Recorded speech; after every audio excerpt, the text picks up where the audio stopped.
Oh, hello, and welcome to the Joy of Painting Middle-earth. I'm Timbo, and I'm happy you've joined me. Although today's episode doesn't look like our normal episodes do. Usually, as you know, I either paint for you inside my hobbit hole, or even better, I paint out in the fields with the sheeps and the goats and the donkeys and things. However, I'm doing a bit of journeying myself this week, and while I had prepared, and I had done a few paintings ahead of time, I had to deal with this confusticated thing called a computer, and it did not want to cooperate. Well, I had to find a solution, and so what I did was I went out and I bought some acrylic paints. I've been wanting to try acrylics.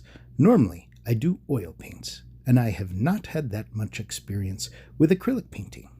So, I've been tinkering with an idea that maybe some way during the halfway point of the week, I'll have a little acrylic painting for you.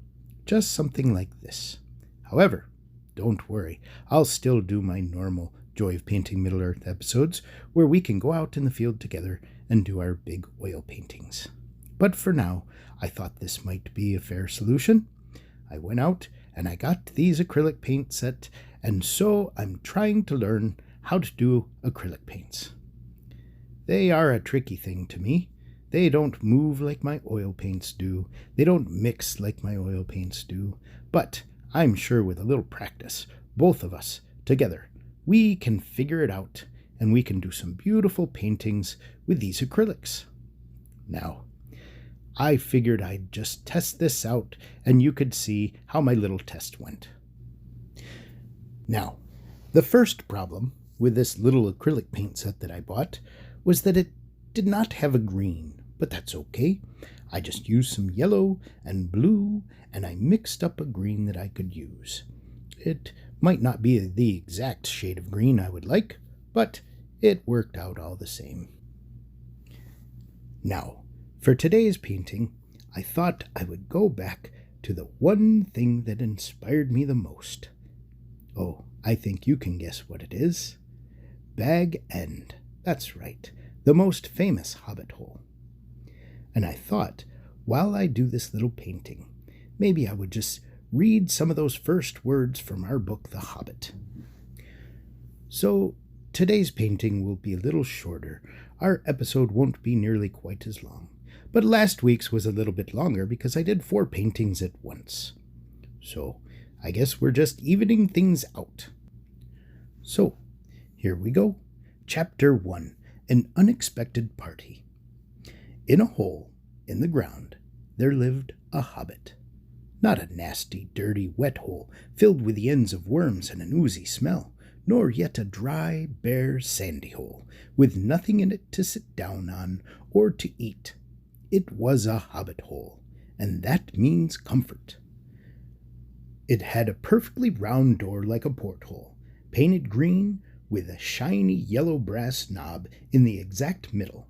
The door opened onto a tube-shaped hall like a tunnel, a very comfortable tunnel, without smoke, with paneled walls and floors tiled and carpeted, provided with polished chairs and lots of pegs for hats and coats. The hobbit was fond of visitors.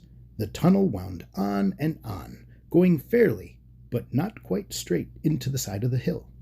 The hill, as all the people for many miles round called it, and many little round doors opened out of it, first on the one side and then on the other. No going upstairs for the hobbit. Bedrooms, bathrooms, cellars, pantries, lots of these. Wardrobes, he had whole rooms devoted to clothes. Kitchens, dining rooms, all were on the same floor, and indeed on the same passage. The best rooms were all on the left-handed side, going in, for these were the only ones to have windows, set round windows, looking over his garden and meadows beyond, sloping down to the river. This hobbit was a very well-to-do hobbit, and his name was Baggins. The Bagginses had lived in the neighborhood of the hill for time out of mind, and people considered them very respectable, not only because most of them were rich, but also because they never had any adventures or did anything unexpected. You could tell what a Baggins would say on any question without the bother of asking him. This is a story of how a Baggins had an adventure and found himself doing and saying things altogether unexpected. He may have lost the neighbor's respect, but he gained. Well, you'll see whether he gained anything in the end. The mother of our particular hobbit. What is a hobbit? I suppose hobbits need some description nowadays, since they have become rare and shy of big people, as they call us. They are, or were, a little people, about half our height, and smaller than the bearded dwarves. Hobbits have no beards. There is little or no magic about them, except the ordinary everyday sort, which helps them to disappear quietly and quickly when large, stupid folk like you and me come blundering along, making noise like elephants, which they can hear a mile off. They are inclined to be fat in the stomach. They dress in bright colors, chiefly green and yellow, wear no shoes, because their feet grow natural leathery soles, and thick warm brown hair like the stuff on their heads, which is curly, have long clever brown fingers, good-natured faces, and laugh deep fruity laughs, especially after dinner, which they have twice a day when they can get it. Now you know enough to go on with. As I was saying, the mother of this hobbit, of Bilbo Baggins, that is, was the famous Belladonna Took, one of the 3 remarkable daughters of the old Took, head of the hobbits who lived across the water, the small river that ran at the foot of the hill. It was often said, in other families, that long ago one of the Took ancestors must have taken a fairy wife. That was, of course, absurd, but certainly there was still something not entirely hobbit-like about them, and once in a while members of the Took clan would go and have adventures. They discreetly disappeared, and the family hushed it up, but the fact remained that the Tooks were not as respectable as the Bagginses, though they were undoubtedly richer. Not that Belladonna Took ever had any adventures after she became Mrs. Bungo Baggins. Bungo, that was Bilbo's father, built the most luxurious hobbit hole for her, and partly with her money. That was to be found either under the hill or over the hill or across the water. And there they had remained to the end of their days. Still, it is probable that Bilbo, her only son, although he looked and behaved exactly like a second edition of his solid and comfortable father, got something a bit queer in his makeup from the Took side, something that only waited for a chance to come out. The chance never arrived until Bilbo Baggins was grown up, being about 50 years old or so, and living in the beautiful hobbit hole built by his father, which I have just described for you, until he had in fact apparently settled down immovably.